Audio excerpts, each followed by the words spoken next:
Vanoggend tydens die diens is vir die diens van barmhartigheid by die deure vir die GKSA Sustentasiefondse.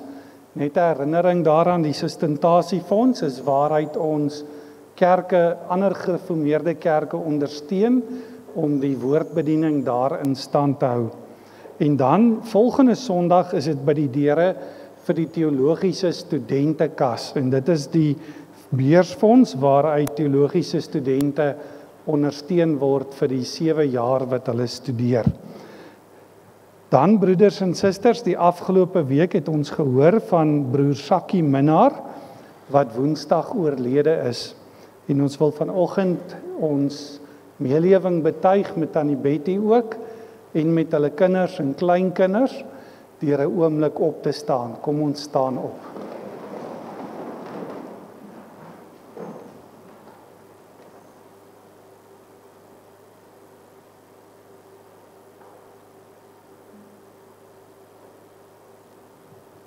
Baie dankie.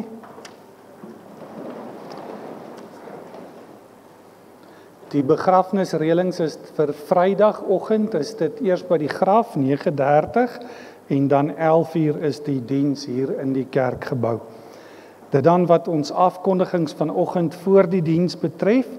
Terwyl ons so bly sit, kom ons sing saam Psalm 18, daarvan vers 1, 12 en 13.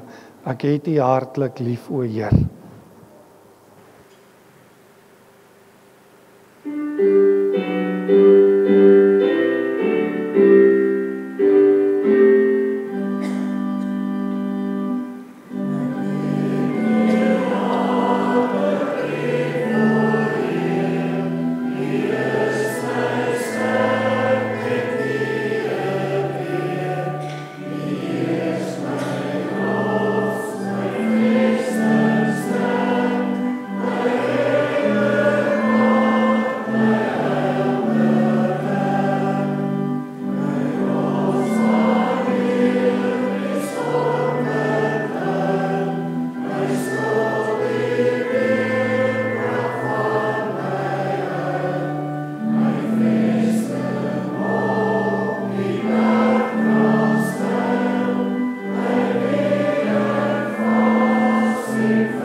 Daarmee sê ons ook dat ons hulp is net in die naam van die Here, hy wat die hemel en die aarde geskape het en wat getrou bly tot in ewigheid.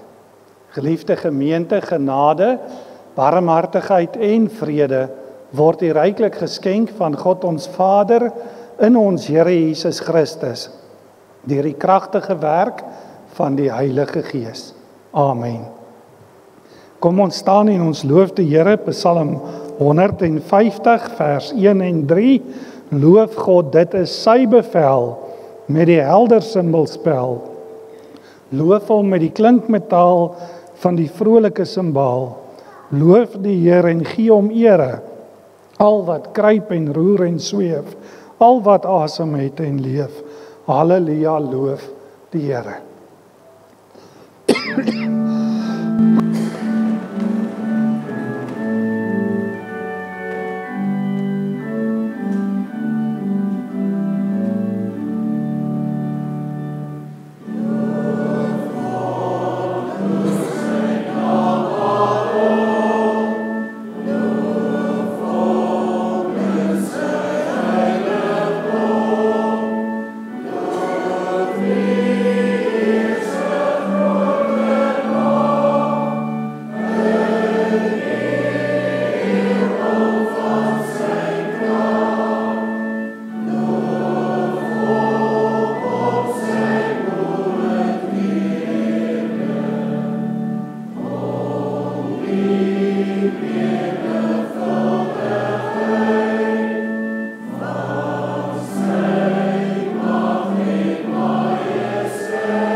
Ons bely ons geloof en wanneer ons dit doen, dan doen ons dit saam met die kerk van alle tye.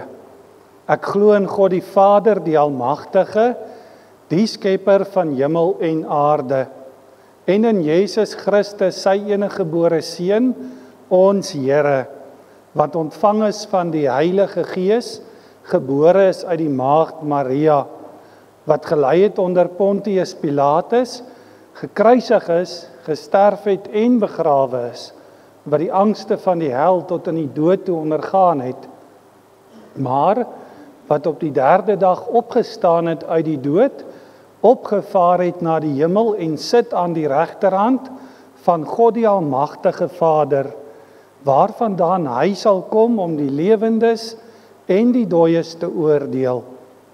Ek glo in die Heilige Gees.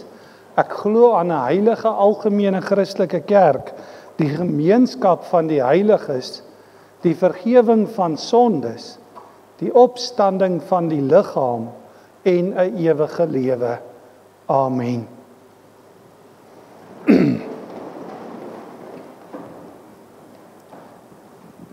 Psalm 119 sing ons saam, dis u wil dat ons u woorde in getrouheid sal betrag, kon ek, maar ek sou het van harte, Heer, verleen u my die krag. En dis ook vanoggend ons elkeen se gebed, wanneer ons na die wet van die Here luister uit Eksodus 20 uit, dat God self ons ook deur sy Heilige Gees sal lei en sal leer om in dankbaarheid te gaan leef, volgens dit wat ons hier hoor. Juis in dankbaarheid, omdat ons weet dat die Here is ook ons God, wat ons uit die slawehuis van die sonde gered het. Kom ons luister na die wet van die Here. Toe het God al hierdie gebooie aangekondig. Ek is die Here jou God, wat jou uit Egipte, uit die plek van slawerny bevry het. Jy mag naas my geen ander gode hê nie. Jy mag nie vir jou beeld of enige afbeelding maak van wat in die hemel daarbo, of op die aarde hieronder of in die water onder die aarde is nie. Jy mag hulle nie vereer of dien nie, want ek die Here jou God eis onverdeelde trou aan my. Ek reken kinders die sondes van hulle vaders toe, selfs tot in die 3de en 4de geslag van die wat my haat. Maar ek betoon my liefde tot aan die 1000ste geslag van die wat my liefhet en my gebooie gehoorsaam. Jy mag die naam van die Here jou God nie misbruik nie, want die Here sal die een wat sy naam misbruik, nie ongestraf laat bly nie. Sorg dat jy die Sabbatdag heilig hou. 6 dae moet jy werk en alles doen wat jy moet, maar die 7de dag is die Sabbat van die Here jou God. Dan mag jy geen werk doen nie. Nie jy of jou seun of jou dogter, of die man of vrou wat vir jou werk, of enige dier van jou, of die vreemdeling by jou nie. Die Here het in 6 dae die hemel en alles daarin gemaak, die aarde en alles daarop, die see en alles daarin. Op die 7de dag het hy gerus, en daarom het die Here dit as 'n gereelde rusdag geheilig. Eer jou vader en jou moeder, dan sal jy lank bly woon in die land wat die Here jou God vir jou gee. Jy mag nie moord pleeg nie, jy mag nie egbreek pleeg nie, jy mag nie steel nie. Jy mag nie vals getuienis teen 'n ander gee nie. Jy mag nie iemand anders se huis begeer nie. Jy mag nie sy vrou begeer nie, ook nie 'n slaaf of 'n slavin, 'n bees of 'n donkie of enigiets anders wat aan hom behoort nie. Tot sover die wet van die Here. Kom ons sing nou saam Psalm 119 vers 1 en 2 terwyl ons so bly sit.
Kom ons bid saam.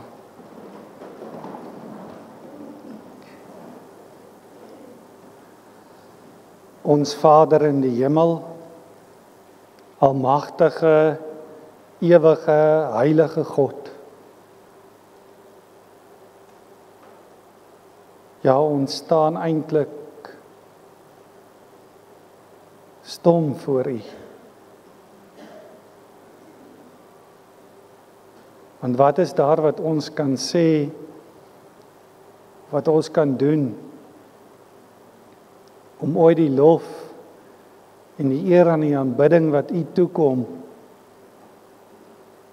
in volle waarde te kan uiter.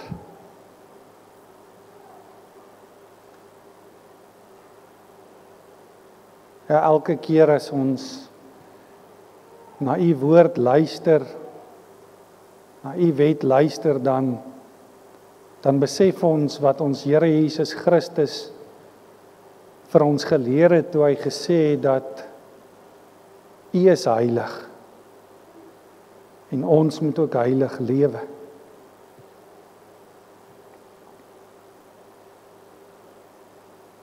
En dan bely ons vandag dat ons elkeen ook so ver tekortskiet. Tekortskiet in ons liefde vir U en ons liefde vir mekaar. En daarom bid ons ook dat U ons die krag sal verleen om dit te kan doen. Dat U deur die Heilige Gees ook vandag die verkondiging van die evangelie in ons lewens so sal seën dat dit sal vrugte dra, vrugte wat getuig van dankbaarheid vir U. Ja, dat elkeen van ons so sal lewe, dat U koninkryk in ons lewens ook sigbaar sal word, in die mate waarin ons ook buig voor U die koning, buig voor ons Here Jesus Christus wat die koning oor die konings van die aarde is. Ja, dat ons sal lewe volgens U wil. Ons vra dit nie net vir onsself nie, maar ons bid dit in besonder vir ons broers en susters wat oor die hele wêreld ook versprei is. Ja, ons bid vir U kerk hier op aarde. En ons gebed is dat U ons deur die Gees so sal lei dat ons almal in liefde vir U en in liefde vir mekaar sal leef. Ons gebed is ook dat U ons sal verlos van die bose. Ons erken dat ons elke dag in 'n stryd is teen die duiwel, teen die wêreld en bo alles teen ons sondige natuur. En ons dankie dat die krag vir daardie stryd nie uit onsself kom nie, maar van U af. Ons weet ook dat ons in 'n tyd lewe waar daar soveel onsekerhede is, soveel dinge wat ons nog hartseer maak, siekte en dood, bekommernis oor liggaam en siel. En ons gebed is dat U ons sal troos. En besonder ook hulle in ons gemeente sal troos, wat hulle geliefdes aan die dood afgestaan het die afgelope tyd.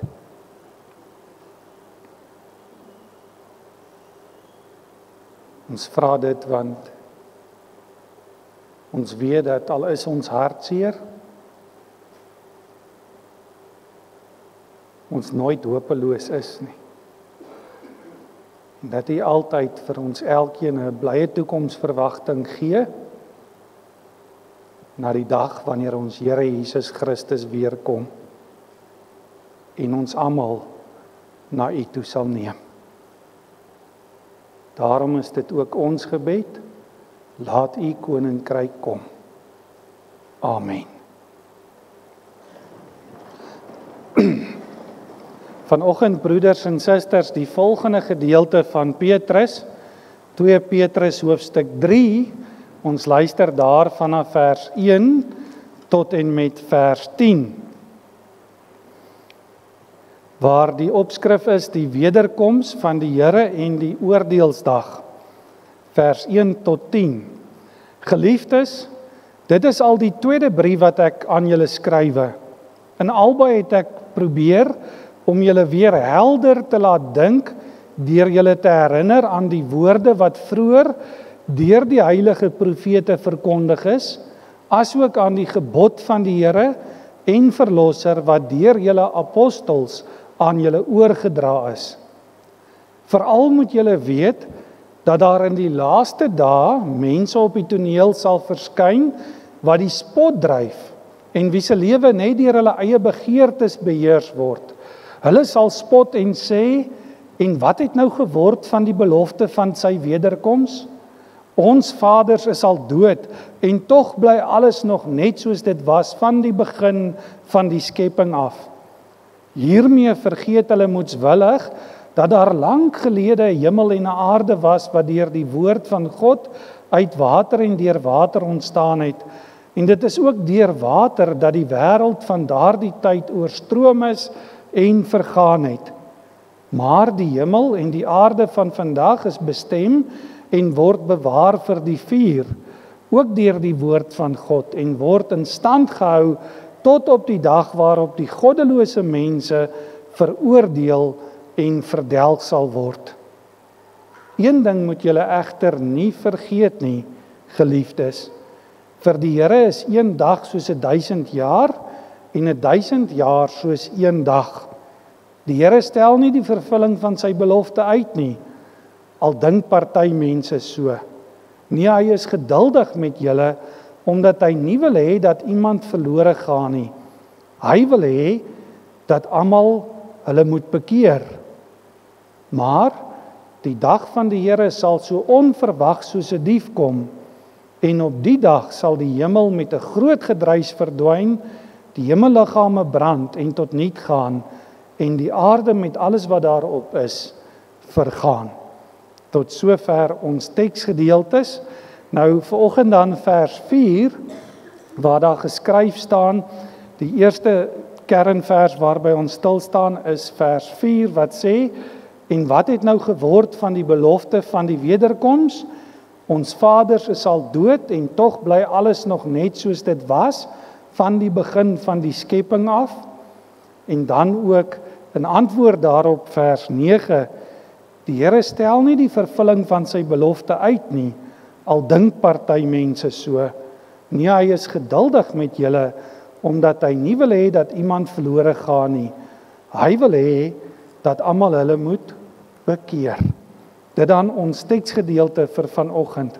Kom ons sing in aansluiting daarby Psalm 144 vers 1 en 2. Ons kan staan vir die sing daarvan.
Ons het dit verlede week gehoor, Petrus wat vir ons gesê het, ons moet onthou dat God se oordeel is 'n werklikheid.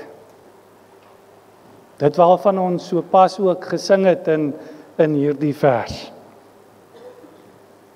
God se oordeel is 'n werklikheid. Maar vandag, broeders en susters, kyk ons na die oordeelsdag self. En oor die oordeelsdag, of as mens dit anders wil verduidelik, die wederkoms van Jesus Christus, daardie dag wanneer hy terugkom op die wolk, soos wat die disippels hom sien opvaar het, sê hy gaan hy terugkom. Ons het dit vanoggend ook bely, dat ons glo in die wederkoms, ons glo dat hy terugkom om die lewendes en die dooies te oordeel. Oor daardie dag is daar al baie vrae gevra en al baie dinge gesê. Iemand het dit gesê, dis een van die brandpunte van ons geloof. Nou logies weet ons, die vraag wat die meeste gevra word is, wanneer sal dit gebeur? Wanneer sal dit gebeur? En in aansluiting by ons Here Jesus self, sê Petrus vir ons, onverwags, soos 'n dief in die nag. Dis die Bybelse antwoord. Maar nou weet ons, daar was al baie ander teorieë hieroor en ander voorspellings oor die wederkoms gemaak. Interessant genoeg, vandag is daar weer die wêreld in rep en roer. Ek weet nie of van julle dit al gesien het nie, rondom die paus wat nou so ernstig siek is. En nou is daar baie mense wat sê, maar hy's die laaste paus wat geprofeteer is, en as hy nou doodgaan, dan gaan Jesus weer kom. Hoorie wat hulle sê, hulle maak die mense bang en sê, dit gaan nou wees. Weet in 2012, in ons eie land was daar 'n man wat geprofeteer het en 'n klomp mense agter hom aangegaan het. Hy het geglo 2012 en so weet ons ook in die jaar 2000 was daar mense wat dit gesê het. Interessant, een van die grootste dwalinge of die grootste sektes van ons tyd het hieruit ontstaan. Nou, hulle ken ons almal, bekend as die Jehovah-getuies. Hoe die Jehovah-getuies ontstaan in 1914 het een van hulle leiers gesê, gaan Jesus weer kom. Daar gaan die einde van die wêreld wees. Nou weet ons 1914 het gekom en gegaan en niks het gebeur nie. Toe verander hy dit na 1950 toe en toe is hy ook dood en toe gebeur daar niks in 1950 nie. Toe sê die Jehovah-getuies 1970 en toe dit nie gebeur nie 1995. Nou is ons alweer 30-40 jaar later, né? En dan in ons eie tyd het dit nogal die mode geword. Nou, ons moenie dink dit is net by ons nie, ons weet die Sadduseërs en die Fariseërs het hieroor ook verskil. Veral die Sadduseërs het nie geglo in die oordeelsdag nie. Hulle het gesê wat jy hier doen is belangrik. En in ons tyd is daar ook mense wat dit doen, wat dit kon preek. Daar's kerke wat dit preek, wat sê die oordeelsdag is nie iets wat gaan gebeur nie. Daar gaan nie eendag 'n dag wees wat dit gebeur nie, maar dis elke dag en al wat saak maak is dit wat hier en nou met jou gebeur en jy beleef die oordeel nou reeds. En almal wat glo in 'n eendag, wanneer Jesus op die wolke weer kom, is net so naïef sê hulle soos mense wat glo in Kersfees en mense wat glo in 'n oordeelsdag. Dis die mode in ons tyd. Maar dis juis in hierdie omstandighede wat Petrus ons daaraan wil herinner dat ons moet onthou. Wat moet ons onthou? Ons moet onthou ons lewe in die laaste dae, die genadetyd van God. Ons lewe in die laaste dae, die genadetyd van God. Ons lewe in die laaste dae. Nou wat interessant is dis juis die teenwoordigheid van hierdie mense wat 'n bespotting maak van die beloftes van die Here oor die wederkoms. wat vir ons sê ons lewe in die laaste dae. Hoekom? Want ons het vooruit al geweet dat daar sulke mense sal kom en dat daar in die laaste dae altyd sulke mense sal wees. Watse mense? Mense wat 'n bespotting maak van die belofte van Jesus dat hy weer sal kom om die lewendes en die dooies te oordeel. Juist die teenwoordigheid van sulke mense is tekenend van die laaste dae. Nou vir interessantheid, die begrip laaste dae, soos ons dit in ons teksgedeelte ook hoor, is 'n baie belangrike begrip wat in die Bybel vir ons gegee word. En dit gee vir ons 'n wonderlike beskrywing van die tyd waarbinne in ons leef. Mens kan sê van die Christustyd. Dit vertel vir ons iets van die spanning van dit wat Jesus reeds vir ons gedoen het, maar ook dit wat hy nog vir ons gaan kom doen.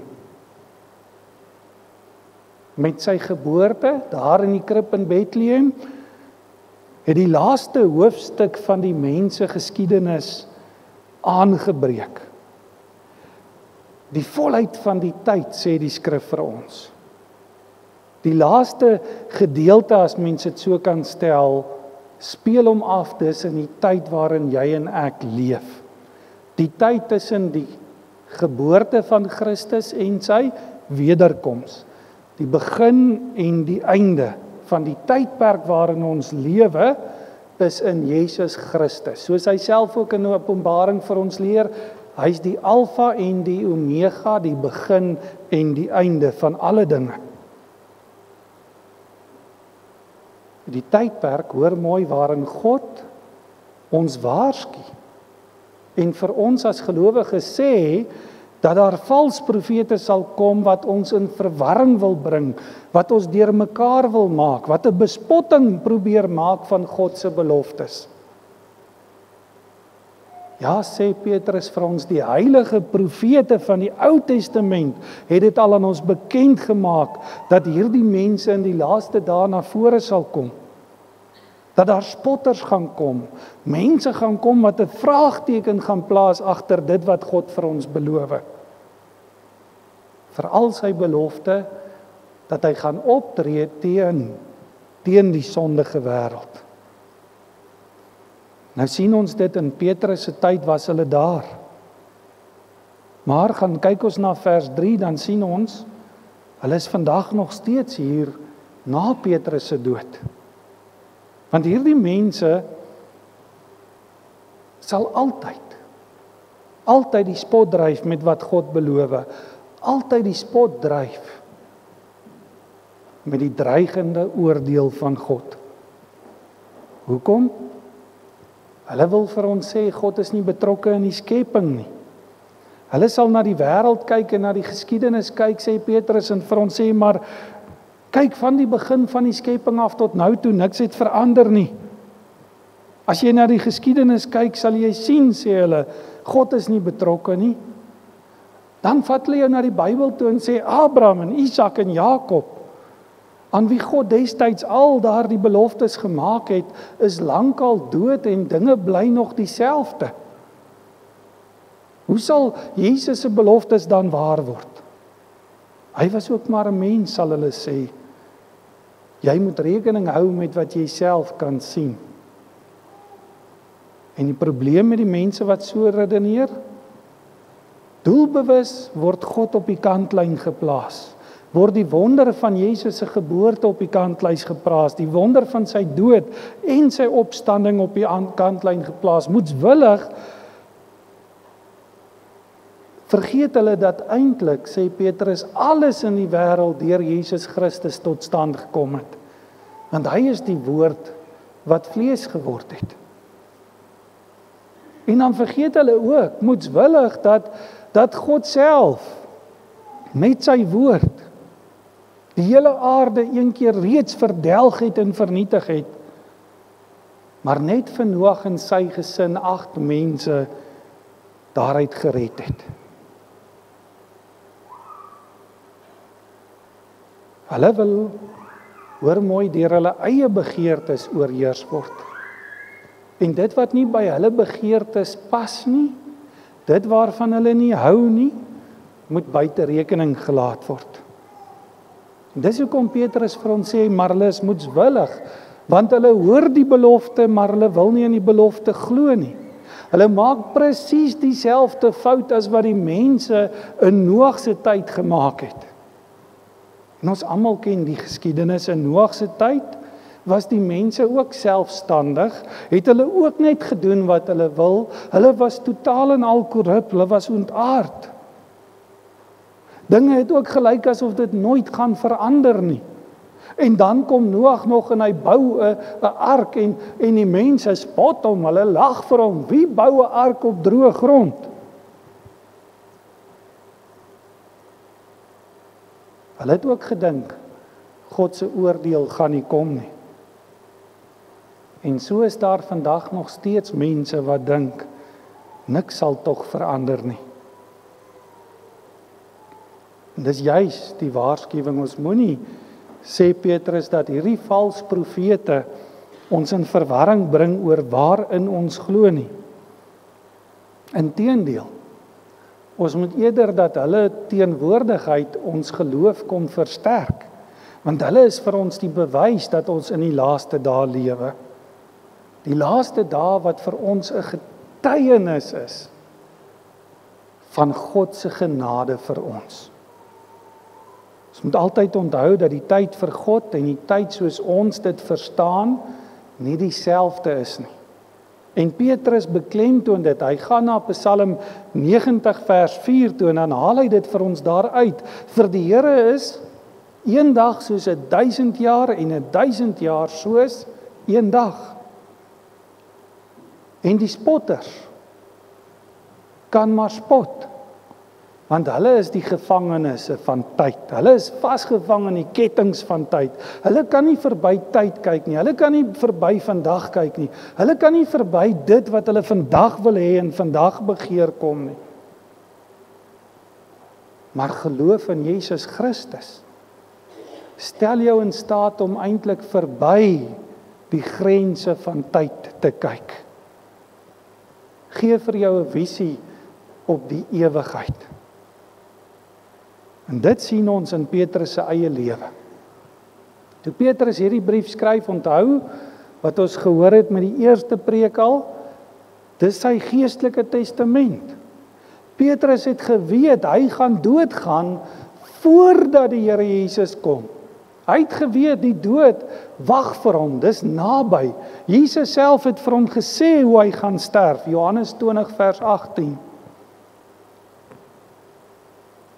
So Petrus weet, hy gaan ook doodgaan voor die oordeelsdag. Maar hy weet, God word nie deur tyd ingeperk soos mense nie, want God self is in beheer van die tyd. En die spotters van God se belofte dat Jesus weer sal kom, hou nie rekening met God self nie. Hulle het geredeneer dat as God volgens sy belofte sou optree, die oordeelsdag moes lankal daar moes wees. Daarom redeneer hulle, dit gaan nie plaasvind nie, want ons sien dit nie in ons tyd nie. En sommige van die gelowiges van Petrus se tyd, die gelowiges van Klein-Asië, baie gelowiges het begin dink, maar God is traag om sy beloftes uit te voer. Maar onthou dat die Here stel die vervulling van sy beloftes nooit uit nie. Hy's net geduldig met ons, sê Petrus in vers 9. Hy's geduldig met julle, sê hy. En onthou die julle waarvan Petrus hier praat is die gelowiges van die tyd waarin ons leef. Hy sê vir ons, God is geduldig met sy kinders. Daarom gee hy ons tyd om te bekeer.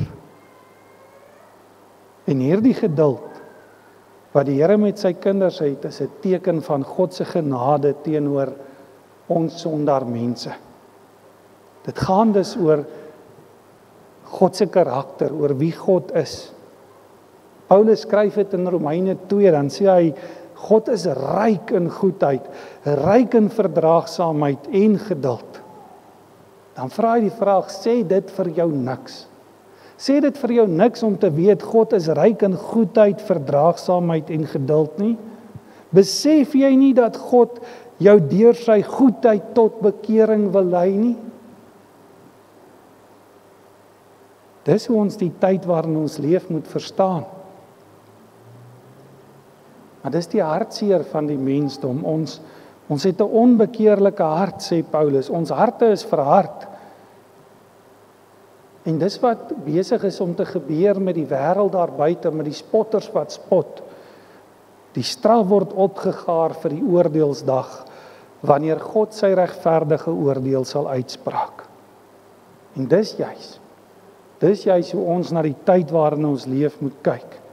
Nie as 'n uitstel of 'n afstel nie, maar eerder as 'n geleentheid.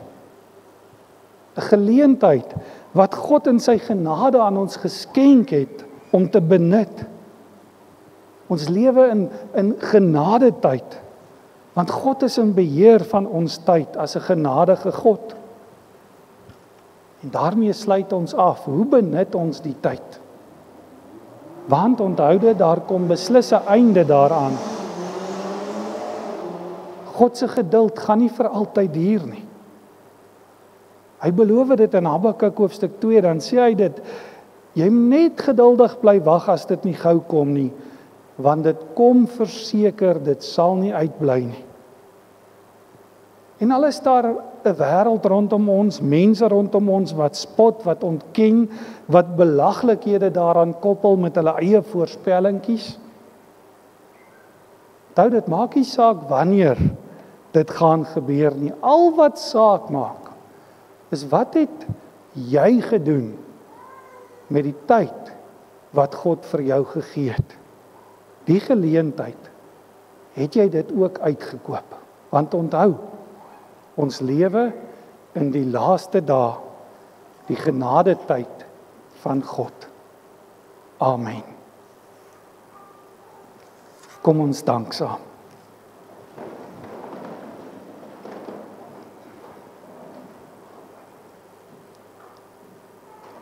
Ons Vader in die hemel, almagtige God, ons dankie dat ons mag weet, dat vir U is 1000 jaar soos een dag, en 'n dag soos 1000 jaar.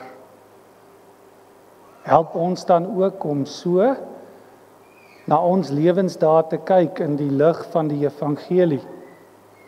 Help ons om die geleentheid wat U vir ons gegee het te benut, om die genadetyd uit te koop. Help ons om elke dag te leef met die verwagting dat Jesus, ons Here, nou kan kom om te oordeel die lewendes en die dooies. En ons gebed is dat U ons so sal help en so sal leer en so sal lei, dat ons gereed sal wees vir daardie moment. En ja, waar ons wag op daardie moment, vra ons dat ons geduldig sal wag. In Jesus se naam. Amen. Daar is nou geleentheid om ons liefdegawes te gee vir die diens van barmhartigheid.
Kom ons staan en ons sing saam Skrifberuiming 12:6. Ons sing vers 1, 2 en 4.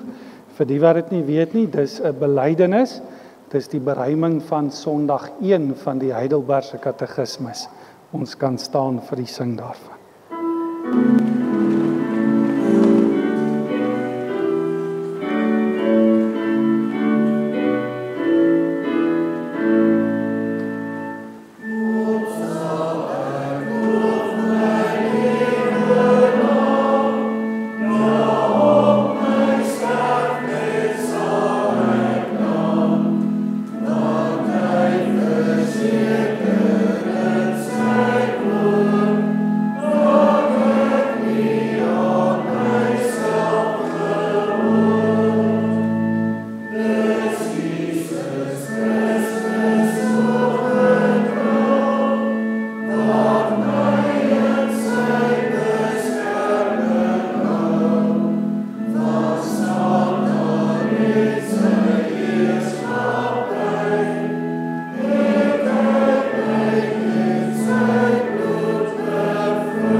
Die Gees en die bruid sê kom. Elkeen wat dit hoor moet sê kom. En elkeen wat dors het moet kom. Elkeen wat die water van die lewe wil hê, moet dit kom kry verniet. Hy wat dit alles getuig sê, ja, ek kom gou. Amen. Kom Here Jesus. Die genade van die Here Jesus sal by julle almal wees. Die genade van God, die liefde van God en die teenwoordigheid van die Heilige Gees. Amen.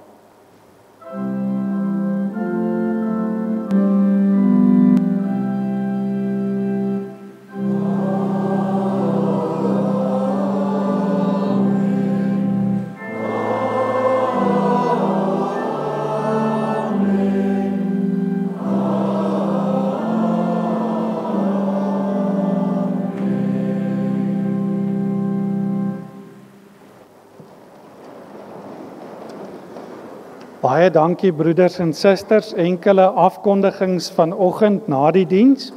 Ons wil vir almal wat vandag verjaar, Jan Venter, dit is nou die jonger Jan, oom Jan het nou die dag verjaar, wil ons sê geluk met sy verjaarsdag en saam met hom vandag tannie Elna Verviers wat 84 is en dan vir almal wat die res van hierdie week verjaar, daar's 'n hele lysie wat daar is. Wil ons ook die seën van die Here toebid. Ek sien daar agter sit 'n paar van die manne wat ook verjaar. En dan broeders en susters, wil ons ook sê die katkesasie, die kinders, julle kan hier na vore kom en daar is teen koffie vandag, al is die krag af. Ek het gesien die susters was in die kombuis besig, so hulle het klaar die houers volgemaak, so ons gaan tee kry. So ons kan rustig gaan tee drink terwyl die kinders na vore kom asseblief.